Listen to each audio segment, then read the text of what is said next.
3264-3242. 3264-3242. Exatamente, falar com o Fábio. Sim. Né? Aí acha quem falar, tranquilo. Exatamente. Agora, eu pedi para a monja para vir cá, vem cá. Temos aqui uma monja também. Qual é o papel? Pode vir, vem. Qual é o papel da monja? Agora, então, a pergunta vai ser dirigida a ela. Ela está sem microfone, então vem comigo. Eu trouxe ela só para embelezar o cenário. Mas fala aqui, pertinho. Qual é o seu papel? Um detalhe importante. Por que usa o terceiro olho? Bindi é o nome dentro da cultura indígena. Não é Bin de Laden. Bin de Laden. É Bindi, não é Bin Laden. Tá, Bindi. Esse bindi vermelho a gente usa simbolizando que é uma pessoa casada. Doutor Batista, sabia disso? Não sabia. Mas sabia? É sempre muito bom saber. Não sabia? Não sabia. Este programa é pura cultura. Mulher casada sempre usa cabelo preso, porque a beleza da esposa deve ir somente ao seu marido. Então em casa ela usa os seus adereços e solta o seu cabelo e se arruma para o esposo. Na rua, então, ela usa o bindi. E no caso da minha função, eu fico na administração desse Ashram Índia Brasil aqui em Porto Alegre e também estudo a filosofia, procuro... Desculpa, só uma coisa que eu acho importante falar, é que a escola do nosso mestre, ela está em muitos países, em mais de 100 países. E aqui em Porto Alegre, a representante do nosso mestre, né, da escola espiritualista do nosso mestre, é a Bianca Tofani, com o Fábio, que é o marido dela. Eles são os representantes. Por isso que ela é monja, porque ela vive integralmente dedicada à espiritualidade. Integralmente? Sim, eu vivo no mosteiro. Eu sou interna. A gente reza de manhã cedinho, meio-dia antes de dormir. Você também? Eu também. Mas e vivem do quê? Não, nós vivemos, você diz, da parte de manutenção.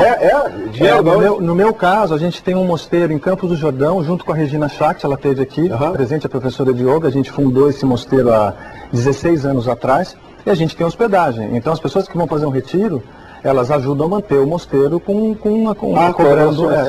cobrando uma taxa de hospedagem. Vocês têm carro? Sim. Tem tudo. A utilização apropriada de tudo da maneira correta para a espiritualidade. Isso é possível. Um grande erro da humanidade hoje, na sua visão indiana? O esquecimento de Deus. E de fazer as coisas voltadas para a satisfação dele. Porque nele tudo é harmonizado. Tudo é harmonizado. A gastronomia, o sexo, até mesmo a arte militar é harmonizada. Falar em arte militar, como é que você vê a situação da Índia com o Paquistão? A Índia tem bomba atômica, mas é uma questão. Como é que fica o lado espiritual lá? O Paquistão, o lado espiritual do Paquistão é menor que o da Índia? Olha, é igual. O lado espiritual do Paquistão? É difícil dizer porque eu não conheço o Paquistão, eu conheço a Índia. Eu já fui muitas vezes para a Índia, eu passo meses... Mas é o inimigo da Índia total. Mas não meu. Então eu não tenho nenhum problema com o Paquistão e a nossa linha espiritualista tampouco, porque um espiritualista de verdade, ele consegue de uma certa forma, e esse é o exemplo do meu mestre. Talvez eu tenha meus preconceitos, as minhas dificuldades, eu sou um estudante de Bhakti, da devoção. Mas, de acordo com o exemplo do meu mestre, o respeito e a tolerância, eles são fundamentais na prática da espiritualidade. Então, por que eu não respeitaria o Paquistão? Agora, a briga entre políticos é a parte da questão religiosa. Sim, por que você não respeitaria o Paquistão? Mas e se o Paquistão não respeitasse a Índia? Aí a Índia responde com chumbo. Mas é natural. Mas é natural. Como é que você vai fazer? Você tem, como, vamos supor, você tem uma propriedade. A partir do momento que é atacado, comigo. Então, a utilização correta de tudo. Né? Uma faca não é culpada de nada. Uma faca, ela pode ser, você pode cortar vegetais e ela pode assassinar alguém a mesma faca. Então, a utilização apropriada, a proteção do inocente é necessário. Hoje, qual é o maior sofrimento que a gente tem no Brasil? Que o inocente, ele não tem proteção. Ele anda desarmado, ele não sabe se defender e ele não tem um aparato policial suficiente para defender. E a bandidagem também.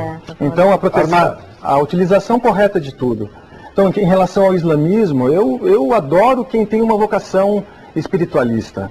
Se ele pertence ao Islã, se ele pertence à escola judaica, se ele é cristão.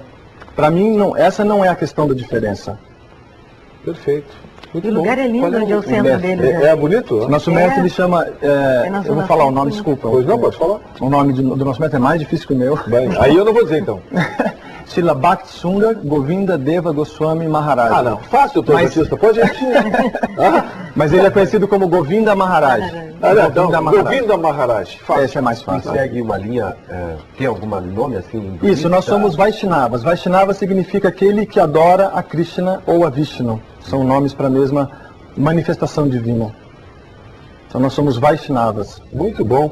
Olha, quem quiser participar, saber mais então, é o 3264-3242. Bem interessante. Isso mesmo, isso mesmo. Tá aí, perfeito. Doutor Batista, vamos agora falar sobre sexo virtual. Pois. E para inspirar, assunto indiano que lembra Kama Sutra. Exatamente. O sexo é uma comunhão, é uma harmonização, né, das pessoas. O sexo virtual, eu fiz uma pesquisa agora na última semana para ver a quantas andava, porque foi uma novidade exaustivamente usada quando surgiu a internet, quando surgiu os meios de comunicação mais globalizados, né, que as pessoas poderiam se comunicar infinitamente, e ainda continuam adeptas do sexo virtual. As mulheres utilizam para preencher lacunas, digamos, da atenção do marido, do elogio. O marido está um pouco ausente, o marido está, digamos, não percebendo as coisas que a mulher faz para agradá-lo, isso, aquilo. Então as carências femininas, ela vai lá no teclado, no mouse e consegue um pouco de atenção. Pelo menos foi isso que eu observei. Sim, mas no caso se satisfaz olhando, é isso? Não olhando, trocando... digamos, informações, trocando opiniões, trocando diálogos. Diálogos. Sexo virtual nesse sentido, de trocar, de se relacionar virtualmente. Virtualmente, escrevendo? Exatamente. As Sexo pessoas escrevendo? se relacionando sexualmente, mas por meio do computador, da internet. É?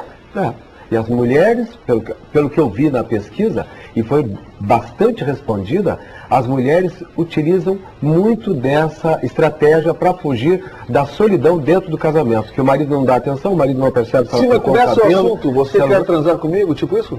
Exatamente isso. Se conecta... Então agora, abra isso, faça aquilo, tudo escrevendo. Se conectam em redes de contatos. E se o cara começa a ficar nervoso, acelera. Exatamente. E aí elas dizem que é uma maneira de, entre aspas, não traírem o marido. Elas se satisfazem com alguém que elogia a pintura, a maquiagem, o cabelo, a roupa, o brinco, porque, claro, o computador não mostra exatamente tudo. Mas há um debate sobre isso, hein? Se o sexo virtual é traição ou não. Eu tenho, para mim, a minha opinião pessoal, que também me perguntaram na minha pesquisa. Qual é? Atenção, doutor Batista. Qual a sua opinião? Sexo virtual é traição ou não? É traição, na minha opinião. Eu também acho. E o homem? Vamos à mesa toda. É traição ou não? Lógico. Traição? Juridicamente não acho que não é não. Juridicamente não. É traição? Com certeza. Porque está pensando, né? Eu acho que a partir do momento que pensa, porque o que manda no corpo é o pensamento. Sim. Se está pensando nisso, está traindo. E perde uma oportunidade de abrir um diálogo no casamento, que é a coisa mais importante. Olha, faz tempo que tu não elogia minha roupa, faz tempo que tu não observa se eu mudei a maquiagem, o penteado, botei uma roupa nova, um perfume. Abre o diálogo. Se ela satisfaz as suas carências, as suas frustrações no teclado, ela vai deixar o marido continuar por aquela linha que ela não gosta indefinidamente, até que os dois se separam. Doutor Bate, já estamos aí avançada a hora, e a reprise da 1h30 da tarde também já está lá, gurizada não está em casa, só para pimentar um pouquinho mais, que sexo virtual na internet, ele pode ir bem além, onde um lado está com a câmera, a webcam, e o outro lado com webcam. Um vendo o outro, sim. E aí até a masturbação acontece. Exatamente. Aí é um sexo... E é muito comum. É um sexo que já não seria virtual, porque é um sexo, né?